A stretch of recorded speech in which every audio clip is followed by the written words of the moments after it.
It's quite likely that problem number 35 has caused you all sorts of headaches.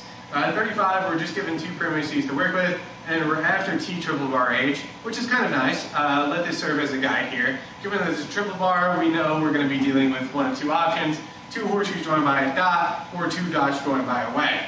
But where to start? That's the real difficulty. And of course, there's one step here that really should jump out at you. We could do immediately 1 and 2 hypothetical syllogism, and I'm assuming this is the step that many of you started with. Perfectly reasonable step to take. Nothing wrong in doing so. We've got the common variable, one's the antecedent, one's the consequent, stands to reason, 1 and 2 HS. But you've got to think ahead a little bit here. If I did 1 and 2 HS, obvious move to make, what would it get me? What would it get me? Well, it would get you H wedge N, horseshoe, H and J. Alright, what can I do with that? What can I do with that? And as many of you no doubt have discovered, who originally stumbled down this road, not a whole heck of a lot. Not a whole heck of a lot. You might switch that horseshoe to a wedge and try to do some kind of complex distribution, but it really doesn't lead you much of anywhere. So 1 and 2 HS sounds reasonable, but that's one of those frustrating dead ends that is just really the nature of these problems.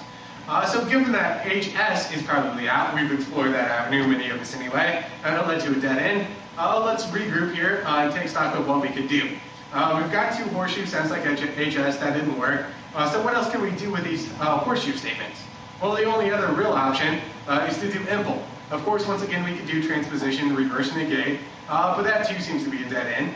So the only other option that seems to be at our disposal here is again to do impl. So let's do impl on 1 first of all, see what that gets us. Maybe that'll clarify things for us a little bit. And if not, we'll just have to go back to the drawing board.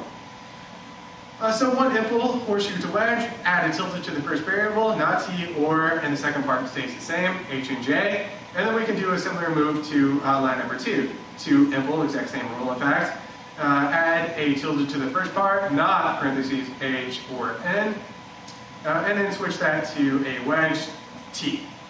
So that's the result of impl on 1 and 2 respectively. Now, of course, we all want to know what good did that do us.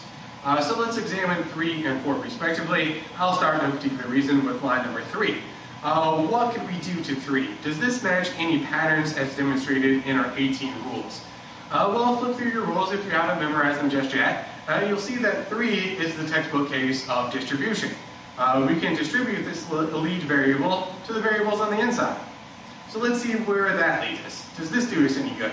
Not t to the h, not t to the j. Main operator starts as a wedge, switch it to a dot.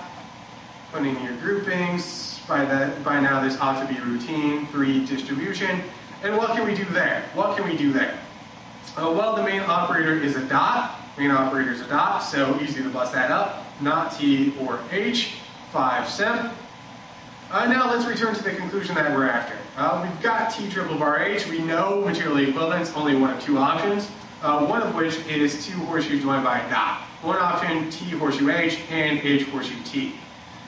And now things are beginning to become clear. Awful lot of work went into it just to get to this point.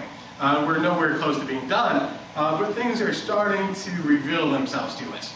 We've got not t or h, and we want t horseshoe h and h horseshoe t. So what can we do to this wedge statement to switch it into a horseshoe? Well, again, one of our handy rules, material implication. So 6 impl, switch that wedge to a horseshoe. Wedge to horseshoe, you take away a tilde. And nicely there's one out front for us to take away. So we've got t horseshoe h, and that's half the battle. That's half the battle. The remaining half is to get h horseshoe t. If on some other line we can get h horseshoe t, then of course via conjunction we can jam those two lines together with a dot, material implication, and we'll be done. So we've now broken down line number 3. We haven't really done anything with 4. So what can we do with 4? And this is where we'll get our h horseshoe t. I'll let you finish the rest of the problem now that I've done all the heavy lifting for you. But to line number 4, you can first of all do De Morgan's to the first disjunct here. Then do a com to get that single variable, the t, out front.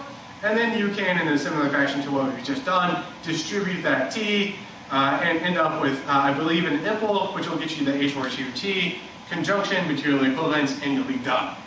So see if you can't finish this up by yourself. If you can't, even if you had to rely on me to do the initial setup, to walk you through the difficult steps, if you can finish this off now, believe it or not, you're in pretty good shape. You're beginning to demonstrate an understanding of our 18